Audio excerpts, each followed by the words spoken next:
Hey, how's it going, everybody? It's Brian here, and today I'm going to make a video about my first year as a personal trainer. So, this is personal training stories from the trenches when my first year, when I was 19 years old, just a little bit after September 11th. Actually, this is videos going out September 11th, Eastern time anyway. And about actually my first year as a personal trainer, I worked for 24 Hour Fitness in Fairfield, California. And my hiring manager was Josh. And one thing that I remember after I got hired and getting the job was how how ambitious I was about it. You know, I joined this network marketing company, and I was like selling internet service. It's called 2x2.net, now defunct. But I was basically kind of in sales mode. Like I wanted to change people. I wanted to sell, and it's funny too because the one thing I learned from network marketing is your upline or the person that sponsors you wants you to recruit more people. Ultimately, that's sort of what I learned to get the job. That's how I got my manager excited about hiring me because I told him I just want to get clients, you know. So in my head, I was going to get clients, but when it actually came down to getting the clients, I cannot tell you how nervous I was. I cannot tell you how much anxiety it was. And I mean, just to give you an example, I remember talking to my manager and I would ask him about like what I do. I would I didn't know how to get clients or I had trouble getting clients or selling, and I asked him what should I do, and he says go out to the gym floor and approach somebody and just shake their hand and say hi, right? Just introduce yourself, say like, my name is Ryan, and whatever, right? Just say that. And I remember doing that to one person. It wasn't too bad. Had a lot of like adrenaline going. And I remember going to approach somebody else, and I just was just starting to sweat profusely, get nervous. And I remember approaching this one person in the gym, and what I did is I actually turned around and went to the bathroom, and I went to the handicap stall and just basically kind of had like a very small panic attack. And that was essentially like my first week in the gym. I'm just not the type of person that likes to approach people. I don't, and I don't think a lot of people are. But I mean, I had definitely a high amount of aversion to it. I was just not the kind of person that approached people on the gym floor.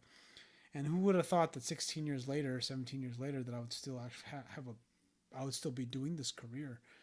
I want to talk about this because I, I didn't think I was gonna. I mean, I don't know. Like like even after that first experience describing that to you, I would still get nervous training people. I remember I always had trouble training men more than women, you know. And when I would train men or just training anybody really, but I would just anybody I would train, I would sweat profusely. I would be like, I used to have longer hair. I used to gel it all back, and I would just sweat, and I would just like, would just wipe it off. I was just a sweaty mess, and I didn't. I don't know what I just did it. It was like that for years. I was just a nervous wreck. I would. I mean, on the good side of things, what this did for me as a business or as a personal trainer is that I over delivered. You know, I mean, I did lots of stuff like I wrote other programs ahead of time. I brought them a towel. I brought them a water bottle. I gave them homework. Man, I was one of the best service people in the gym. I was actually an okay salesperson, but I was really good with service because I was more into the science. I was always more into like the technicalities of training versus the actual person abilities because I didn't realize until now, basically people don't care about like the actual like how you lose weight. They just want to lose weight.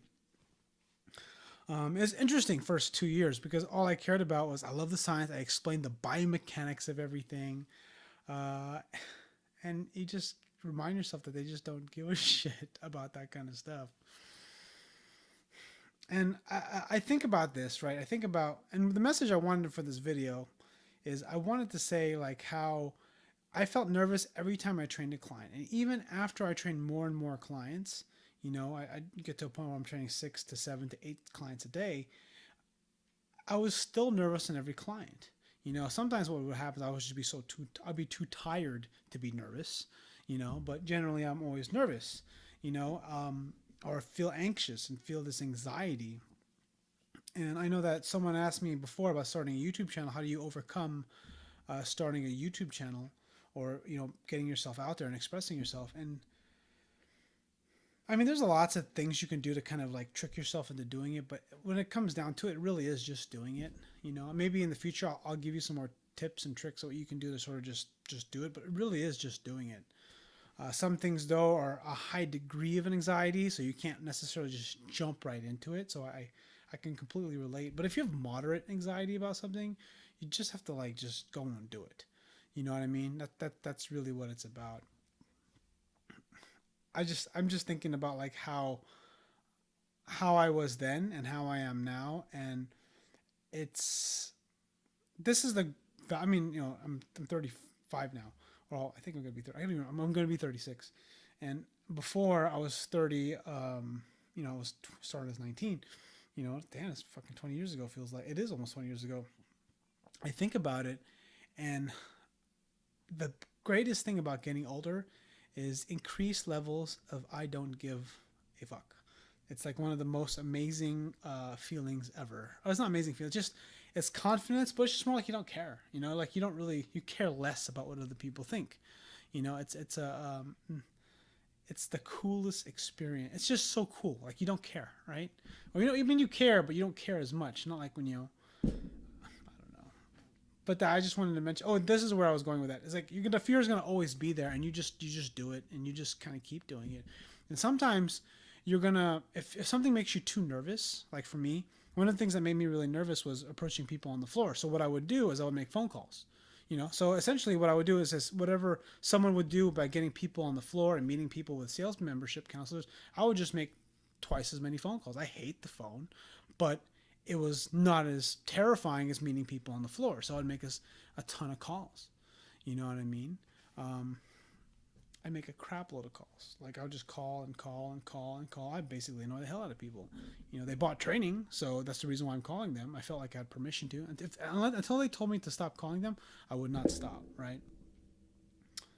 The other thing too is I had this experience foreshadowing my life into the business I'm in now, which is direct response copywriting. And the thing that I learned is I did this promotion where I did this like email or this physical. I wrote a letter, like a 3-step letter, and to people who had training, right? And I will write them 3 letters, right? And it was maybe to like maybe 100 people, I think, 100 people who have bought training, and we got to reactivate a third of them. Anyways, the point is we spent $100 to bring in $5,000 in revenue. It was pretty amazing. Anyways, the point is that you're gonna have anxiety about things, or things are gonna make you really uncomfortable, and like they did for me as a trainer. But you kind of learn to work around them by either doubling down on things that are a little bit less uncomfortable, or you start to get better at other things. Like I got really better at writing, I got better at service. I never really got that good at sales. It was basically anyone who bought training from me was a lay down. They gave me their money. There was no closing. You know what I mean? If you said no, they would just walk away. And to this day, it's sort of like that. I'm never that much of a closer. It's basically you like me, or you like training with me, or you like the experience you have with me, and then you buy more training, or you don't. You know what I mean? So I just wanted to tell that story. I hope you got a lot out of it. I'm trying to think about more stories I could tell. If you have a story request of a certain experience type, I would like to hear your thoughts in the comments below, because then I'm pretty sure I've had it. I've been in sales or fitness training for 17 years, and I'm married, I have 3 kids. Tried a bunch of network marketing businesses, tried a bunch of online businesses. I've done a lot of different things. So I don't know, maybe I can help you, or just have something interesting to talk about. Anyways, thanks for watching, and I'll see you guys all on the next video.